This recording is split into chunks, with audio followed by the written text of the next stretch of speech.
¿Quién fue San Mateo antes de convertirse en apóstol? San Mateo, antes de su llamado por Jesús, era conocido como Leví.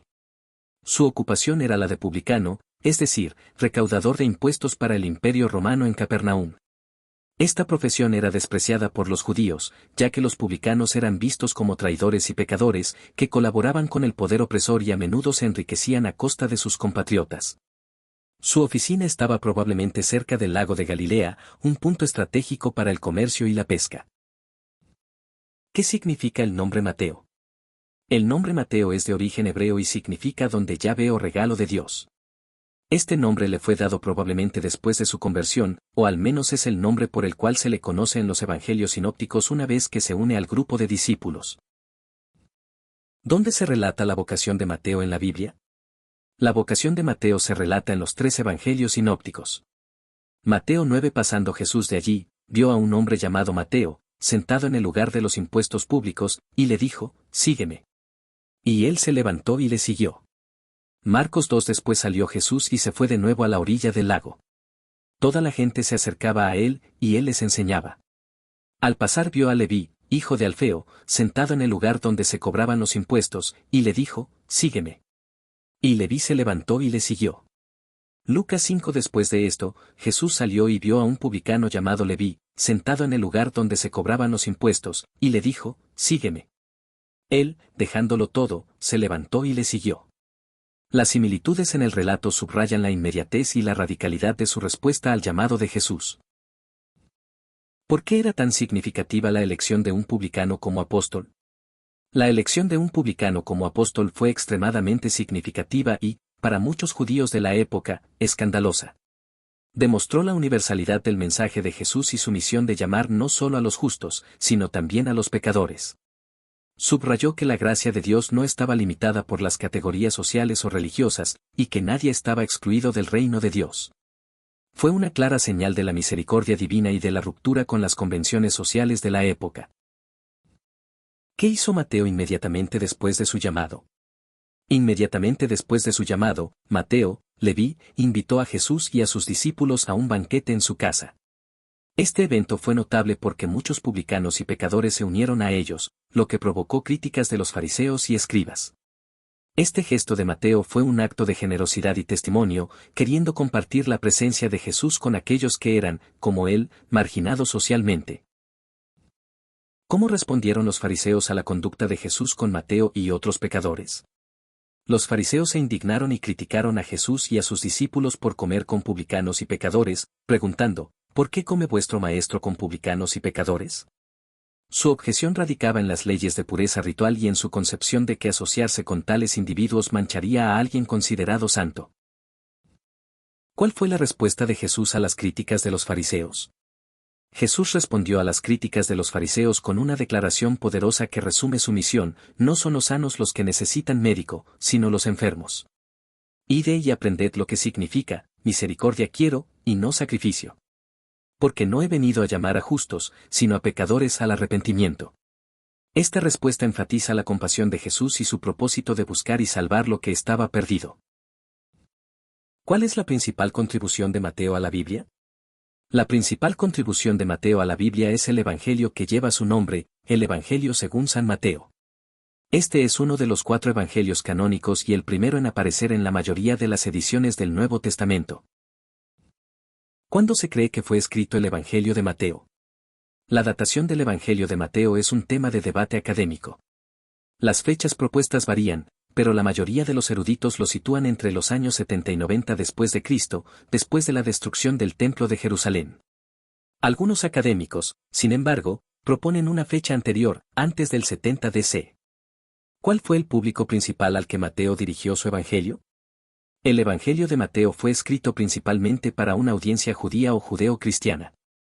Esto se evidencia por la gran cantidad de referencias al Antiguo Testamento, su énfasis en Jesús como el Mesías prometido en las Escrituras hebreas y su atención a temas importantes para el judaísmo, como la ley. ¿Cuáles son algunas características distintivas del Evangelio de Mateo? Algunas características distintivas del Evangelio de Mateo incluyen: Énfasis en Jesús como el cumplimiento de las profecías del Antiguo Testamento. Mateo cita extensamente las escrituras hebreas para mostrar cómo Jesús cumple las expectativas mesiánicas. Enfoque en las enseñanzas de Jesús. Presenta 5 grandes discursos de Jesús, siendo el más famoso el Sermón del Monte. Estructura temática. Organiza el material en torno a discursos y narrativas. Preocupación por la ley y la justicia. Muestra que Jesús no vino a abolir la ley, sino a cumplirla y darle su verdadero significado. La presencia del reino de los cielos. Mateo usa esta expresión en lugar de reino de Dios, posiblemente por respeto a la deidad o para enfatizar la trascendencia. ¿Por qué Mateo se enfoca tanto en el Antiguo Testamento? Mateo se enfoca tanto en el Antiguo Testamento porque su propósito era demostrar a su audiencia judía que Jesús era el Mesías largamente esperado, el hijo de David y el hijo de Abraham. Al citar numerosas profecías y mostrar cómo se cumplieron en Jesús, Mateo buscaba convencer a los judíos de la mesianidad de Cristo y de la continuidad del plan salvífico de Dios. ¿Cuáles son los 5 grandes discursos de Jesús en el Evangelio de Mateo? Los 5 grandes discursos de Jesús en el Evangelio de Mateo son: el Sermón del Monte, enseñanza sobre la ética del reino. El discurso misionero, instrucciones a los discípulos para su misión. El discurso de las parábolas, parábolas sobre el reino de los cielos. El discurso sobre la comunidad, enseñanza sobre la vida en la iglesia y el perdón. El discurso escatológico o de los olivos, capítulos 24-25, enseñanza sobre el fin de los tiempos y la venida del Hijo del Hombre. ¿Qué es el Sermón del Monte y por qué es tan importante en Mateo? El Sermón del Monte, Mateo 5-7, es una de las colecciones de enseñanzas de Jesús más famosas y significativas. Es el discurso más extenso de Jesús en el Evangelio de Mateo y establece la ética fundamental del reino de los cielos. Incluye las bienaventuranzas, la enseñanza sobre la sal de la tierra y la luz del mundo, la interpretación de la ley, no para abolirla sino para cumplirla, y la importancia de la justicia que excede la de los fariseos. Es crucial porque presenta la moralidad radical y transformadora que Jesús exige de sus seguidores. ¿Qué significa la frase reino de los cielos en el Evangelio de Mateo? La frase reino de los cielos es utilizada exclusivamente por Mateo en el Nuevo Testamento, mientras que los otros evangelistas usan reino de Dios. Ambas expresiones son sinónimas. Se cree que Mateo usa reino de los cielos por reverencia al nombre de Dios, una costumbre judía de evitar pronunciar el nombre divino, o para enfatizar la trascendencia del reino. Se refiere al gobierno soberano de Dios, que ya ha comenzado en la persona y obra de Jesús y se manifestará plenamente al final de los tiempos. ¿Qué papel juega la Iglesia en el Evangelio de Mateo? Mateo es el único evangelio que menciona explícitamente la palabra iglesia en 2 ocasiones. Esto sugiere que Mateo tenía una preocupación por la comunidad cristiana, su estructura, disciplina y autoridad. Es en Mateo donde Jesús promete edificar su iglesia sobre Pedro y le da las llaves del reino de los cielos. Esto indica una visión de la comunidad de creyentes como un lugar donde la autoridad de Jesús continúa y se ejerce. ¿Cuál es la genealogía de Jesús según Mateo y por qué es importante? La genealogía de Jesús en Mateo comienza con Abraham y traza la descendencia de Jesús a través de David hasta José. Es importante porque conecta a Jesús con las promesas del Antiguo Testamento. Al comenzar con Abraham, enfatiza la conexión de Jesús con la promesa de una gran descendencia y una bendición para todas las naciones. Establece su linaje real. Al pasar por David, demuestra que Jesús es el heredero legítimo del trono davídico, cumpliendo las profecías mesiánicas sobre el hijo de David. Incluye mujeres. A diferencia de muchas genealogías antiguas, Mateo incluye a 4 mujeres: Tamar, Rahab, Ruth y la esposa de Urías, Betsabé. Lo cual es inusual y quizás resalta la universalidad de la gracia de Dios y la superación de las barreras sociales. ¿Cómo presenta Mateo el nacimiento y la infancia de Jesús? Mateo presenta el nacimiento y la infancia de Jesús con un enfoque en su significado profético. Incluye eventos como el sueño de José, el anuncio a José de que María concebirá por el Espíritu Santo, el nacimiento en Belén, la visita de los magos, la matanza de los inocentes por Herodes y la huida a Egipto. Estos eventos son presentados con constantes referencias al cumplimiento de las profecías del Antiguo Testamento, reafirmando que Jesús es el Mesías esperado. ¿Cuál es la importancia de la visita de los magos en el Evangelio de Mateo? La visita de los magos es significativa porque representa el reconocimiento de Jesús como el Rey de los judíos y Mesías no solo por los judíos, sino también por los gentiles. Los magos eran probablemente astrólogos o sabios de Oriente. Simboliza la universalidad de la salvación que Jesús trae, extendiéndose más allá de los límites de Israel. También contrasta la adoración de los gentiles con la hostilidad de Herodes y la indiferencia de los líderes religiosos judíos. ¿Qué énfasis pone Mateo en el carácter real de Jesús? Mateo enfatiza el carácter real de Jesús de varias maneras. Su genealogía lo conecta con el linaje real de David. La visita de los magos, quienes buscan al rey de los judíos. La entrada triunfal en Jerusalén, montado en un asno, cumpliendo Zacarías 9. El uso del título Hijo de David para Jesús. Su presentación como el Mesías Rey que establece su reino. ¿Qué enseñanza única sobre el perdón se encuentra en Mateo? Mateo 18 contiene la enseñanza única de Jesús a Pedro sobre el perdón. Entonces se le acercó Pedro y le dijo: Señor, ¿cuántas veces perdonaré a mi hermano que peque contra mí?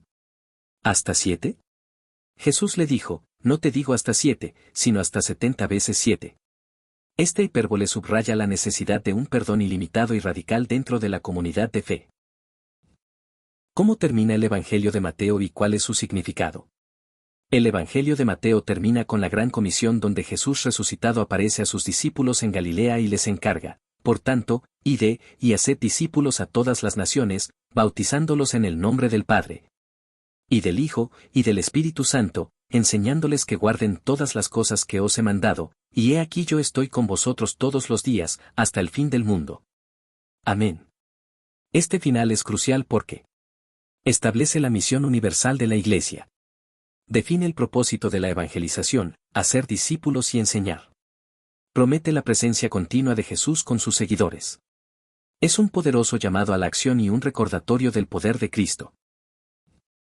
¿Qué se sabe sobre la vida de Mateo después de Pentecostés? Después de Pentecostés, las Escrituras no ofrecen detalles específicos sobre la vida de Mateo. Las tradiciones cristianas antiguas son la fuente principal de información sobre su apostolado. ¿Dónde se cree que predicó Mateo después de la ascensión de Jesús? Las tradiciones varían, pero la mayoría de las fuentes antiguas sugieren que Mateo predicó el Evangelio inicialmente entre los judíos en Judea y luego se extendió a otras regiones. Se le asocia con la predicación en Etiopía, Persia, Partía, Siria y Macedonia. Eusebio de Cesarea menciona que, antes de ir a otras naciones, Mateo escribió su Evangelio en hebreo y lo dejó para los judíos de su tierra. ¿Cómo se cree que murió el apóstol Mateo? La tradición más extendida y aceptada indica que Mateo murió como mártir. Se cree que fue martirizado en Etiopía, donde fue quemado, apedreado o decapitado, aunque los detalles exactos de su muerte varían en las diferentes tradiciones. La Enciclopedia Católica menciona que hay poca certeza sobre el lugar y el modo de su muerte, pero el martirio es ampliamente aceptado. ¿Es Mateo considerado un mártir? Sí, San Mateo es tradicionalmente venerado como mártir por las iglesias católica, ortodoxa y otras confesiones cristianas, aunque los detalles exactos de su martirio son objeto de diferentes tradiciones. ¿Cuándo se celebra la fiesta de San Mateo? La fiesta de San Mateo apóstol y evangelista se celebra el 21 de septiembre en el calendario litúrgico de la Iglesia Católica y en muchas otras tradiciones cristianas. ¿Cuáles son los símbolos iconográficos asociados a San Mateo? Los símbolos iconográficos asociados a San Mateo son un ángel o un hombre alado. Este es su símbolo tetramórfico tradicional, representando el comienzo de su evangelio con la genealogía de Jesús como hombre y la naturaleza humana de Cristo. También se asocia con el concepto de la inspiración divina. Una bolsa de dinero o una balanza reflejan su antigua profesión de publicano. Un libro o rollo, representando su evangelio.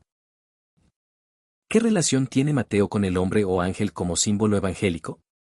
El símbolo del hombre o ángel para Mateo proviene de la visión de Ezequiel y de Apocalipsis 4, donde se describen 4 criaturas vivientes. En la tradición cristiana, estas criaturas se han asociado con los 4 evangelistas. El símbolo del hombre se le atribuye a Mateo porque su evangelio comienza con la genealogía de Jesús, enfatizando su humanidad y su nacimiento. ¿Quién fue Alfeo, y cuál era su relación con Mateo según Marcos? En Marcos 2, se menciona a Leví como hijo de Alfeo. Esto ha llevado a algunos a especular si este Alfeo era el mismo que el padre de Santiago el menor, Santiago, hijo de Alfeo, lo que haría a Mateo y Santiago hermanos. Sin embargo, no hay suficiente evidencia bíblica para confirmar esta relación. Es posible que fueran 2 personas diferentes con el mismo nombre de padre. ¿Qué otras figuras bíblicas se mencionan junto con Mateo en las listas de apóstoles? En las listas de los 12 apóstoles Mateo es consistentemente mencionado. Siempre aparece entre los últimos en la lista, junto con Tomás, Santiago el hijo de Alfeo y Judas Tadeo, o Lebeo. En Mateo 10 se le llama Mateo el publicano, una distinción que él mismo añade, quizás como un recordatorio de la gracia de Dios en su vida. ¿Cómo se diferencia el relato de la vocación de Mateo en su propio evangelio de los otros sinópticos? La diferencia más notable es que en su propio evangelio, Mateo se identifica a sí mismo con el nombre Mateo el publicano. Marcos y Lucas lo llaman Leví y no añaden el calificativo el publicano a su nombre, aunque sí mencionan su profesión. Esta autoidentificación en su evangelio podría ser un acto de humildad y una forma de testificar sobre su pasado y la gracia de su llamado. ¿Cuál es el significado teológico de la justicia en el evangelio de Mateo? En Mateo, la justicia es un tema central y multifacético. No se refiere solo a la justicia legal o forense, sino a la rectitud moral y espiritual que Dios demanda. Se manifiesta en el cumplimiento de la voluntad de Dios, la observancia de sus mandamientos. Vuestra justicia exceda la de los escribas y fariseos, y la práctica de obras de piedad. Es una justicia que brota del corazón y se manifiesta en acciones de misericordia y obediencia genuina a Dios. ¿Qué importancia tiene el término hijo de David para Mateo? El término hijo de David es de gran importancia para Mateo porque subraya la identidad mesiánica de Jesús. Es un título mesiánico que conectaba a Jesús directamente con la profecía del Antiguo Testamento sobre un rey descendiente de David que establecería un reino eterno. Mateo lo usa con frecuencia para enfatizar el cumplimiento de las profecías y la legitimidad de Jesús como el Mesías de Israel. ¿Cuál es el papel de José en el Evangelio de Mateo en comparación con Lucas? En Mateo, José juega un papel más prominente y activo en la narrativa de la infancia de Jesús. Es a José a quien se le aparecen los ángeles en sueños, guiándolo en decisiones cruciales como aceptar a María, huir a Egipto y regresar a Nazaret. Mateo presenta a José como un hombre justo que obedece las instrucciones divinas, y a través de él, se establece la genealogía real de Jesús. En Lucas, el énfasis está más en María y el anuncio del ángel a ella. ¿Cómo presenta Mateo la autoridad de Jesús? Mateo presenta la autoridad de Jesús de diversas maneras. En la enseñanza, porque les enseñaba como quien tiene autoridad, y no como los escribas. Sobre las enfermedades y demonios, Jesús sana a los enfermos y expulsa demonios con una palabra. Sobre la ley, interpreta y da el verdadero significado de la ley mosaica, Sermón del Monte. Para perdonar pecados, para que sepáis que el Hijo del Hombre tiene potestad en la tierra para perdonar pecados. Sobre la muerte, su resurrección y la promesa de estar con sus discípulos hasta el fin del mundo. ¿Qué se entiende por hipótesis de las dos fuentes en relación con Mateo? La hipótesis de las dos fuentes, o teoría de las dos fuentes, es una teoría predominante en la erudición bíblica que intenta explicar las relaciones literarias entre los evangelios sinópticos, Mateo, Marcos y Lucas. Propone que Marcos fue el primer evangelio en ser escrito y sirvió como fuente principal para Mateo y Lucas. Además, Mateo y Lucas también utilizaron una fuente hipotética de dichos de Jesús, conocida como fuente, que no se ha conservado. Esta teoría explica tanto las similitudes como las diferencias entre los tres evangelios. ¿Qué eventos post-resurrección de Jesús se encuentran en Mateo que no están en otros evangelios sinópticos? Mateo tiene algunos relatos post-resurrección únicos, incluyendo la guardia en el sepulcro y el soborno a los soldados para que mientan sobre la desaparición del cuerpo de Jesús.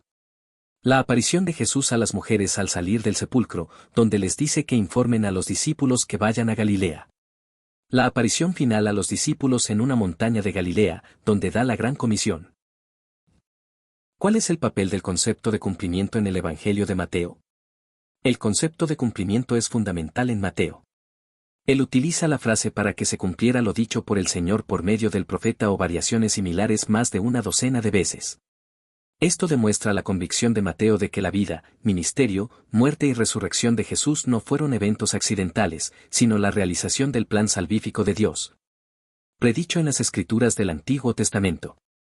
Es una prueba de la autoridad divina de Jesús y de la continuidad del propósito de Dios a lo largo de la historia. ¿Qué se puede aprender de la transformación de Leví a Mateo? La transformación de Leví a Mateo nos enseña varias lecciones valiosas. La gracia inclusiva de Jesús, Jesús llama a personas de todos los orígenes, incluso a aquellos considerados pecadores o marginados. La radicalidad del seguimiento. Mateo dejó su lucrativo trabajo y su estilo de vida para seguir a Jesús de inmediato. La posibilidad de un nuevo comienzo, su cambio de nombre de Leví a Mateo, donde Dios simboliza su nueva identidad en Cristo. El potencial para el servicio, de un recaudador de impuestos despreciado, Mateo se convirtió en un evangelista fundamental para la fe cristiana.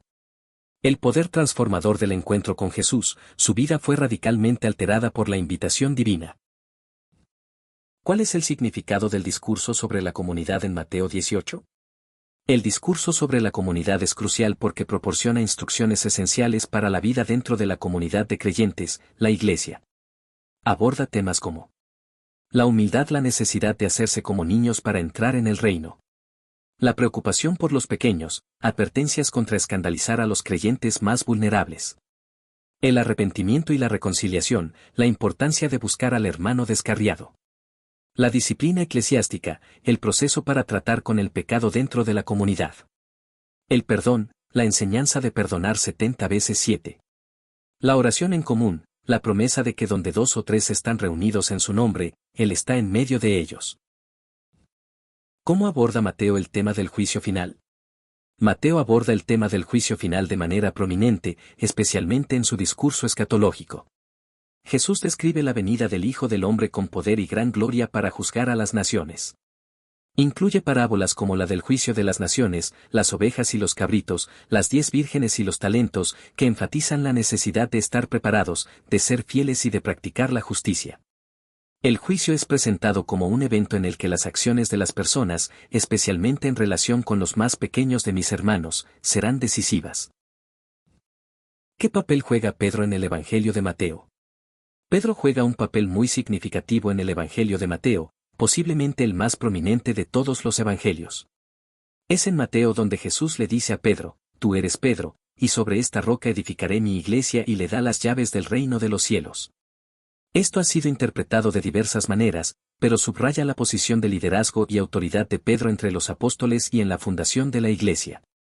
Pedro también es un interlocutor frecuente de Jesús y a menudo es el portavoz de los discípulos. ¿Qué es el Evangelio de los Hebreos y su posible conexión con Mateo? El Evangelio de los Hebreos fue un evangelio apócrifo, no canónico, utilizado por algunas comunidades judeocristianas tempranas. Algunas fuentes antiguas, como Jerónimo y Eusebio, sugieren que Mateo escribió su evangelio originalmente en arameo o hebreo. Y que este Evangelio de los Hebreos podría haber sido una versión o una evolución de esa obra original. Sin embargo, no hay un consenso claro al respecto, y el Evangelio de los Hebreos conocido hoy es diferente del Mateo canónico. ¿Cuáles son las diferencias entre el Sermón del Monte, Mateo, y el Sermón de la Llanura, Lucas? Aunque tienen muchas similitudes en el contenido, las diferencias son notables. Ubicación: Mateo lo sitúa en un monte, Lucas en una llanura. Audiencia: Mateo parece dirigirse a los discípulos en particular, mientras que Lucas incluye una multitud más grande. Longitud: el Sermón del Monte es considerablemente más extenso que el Sermón de la Llanura. Contenido: ambos incluyen las bienaventuranzas, Mateo tiene 8, Lucas 4, con ayes adicionales, la oración del Padre Nuestro, y enseñanza sobre el amor a los enemigos y la construcción sobre roca.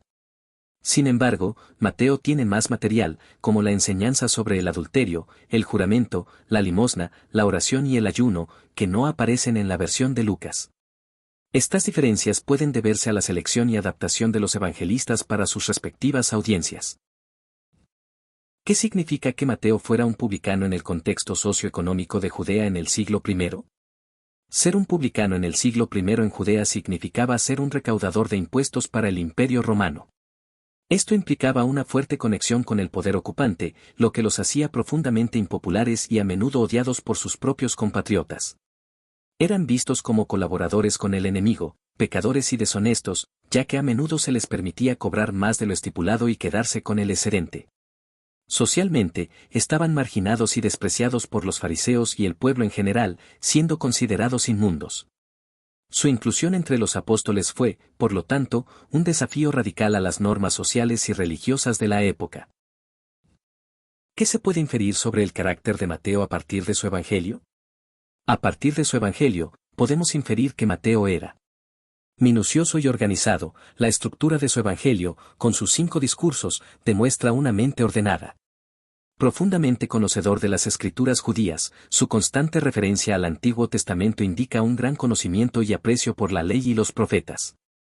Teológicamente perspicaz, se preocupa por presentar a Jesús como el cumplimiento de las profecías y el Mesías prometido.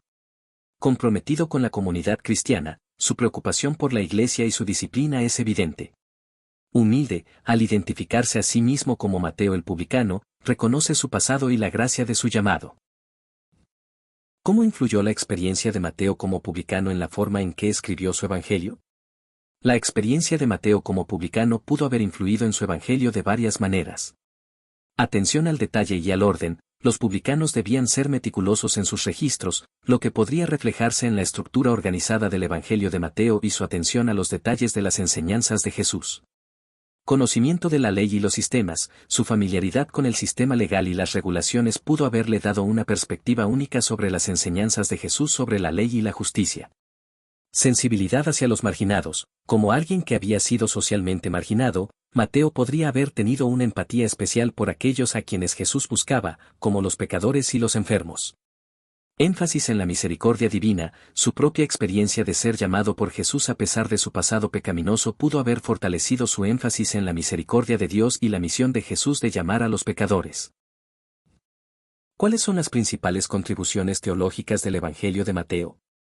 Las principales contribuciones teológicas del Evangelio de Mateo incluyen: la teología del reino de los cielos. Mateo desarrolla extensamente el concepto del reino, su naturaleza, sus demandas y su llegada en la persona de Jesús. La cristología mesiánica presenta a Jesús como el Mesías prometido, el Hijo de David, el Hijo de Abraham y el Emanuel, Dios con nosotros, el cumplimiento de las Escrituras. La ética del reino, a través del Sermón del Monte, establece una ética radical que va más allá de la letra de la ley. La eclesiología es el Evangelio que introduce explícitamente el concepto de la Iglesia y su papel en el plan de Dios. La universalidad de la salvación, aunque escrito para judíos, su conclusión con la Gran Comisión abre la salvación a todas las naciones. ¿Por qué el Evangelio de Mateo es a menudo el primer libro del Nuevo Testamento? Históricamente, el Evangelio de Mateo fue colocado en primer lugar en el Nuevo Testamento por varias razones. Conexión con el Antiguo Testamento, su énfasis en Jesús como el cumplimiento de las profecías del Antiguo Testamento lo convierte en un puente natural entre las dos divisiones de la Biblia. Teología y estructura. Su contenido bien organizado y su rica teología lo hicieron popular y útil para la enseñanza y el discipulado en la Iglesia primitiva. Relevancia para la Iglesia, su atención a la comunidad de creyentes y sus enseñanzas sobre la vida de la Iglesia, por ejemplo, el papel de Pedro, la disciplina eclesiástica, lo hicieron muy influyente en la formación de la teología y la práctica cristianas. Autoridad apostólica, la creencia de que fue escrito por un apóstol directo de Jesús le dio un peso considerable.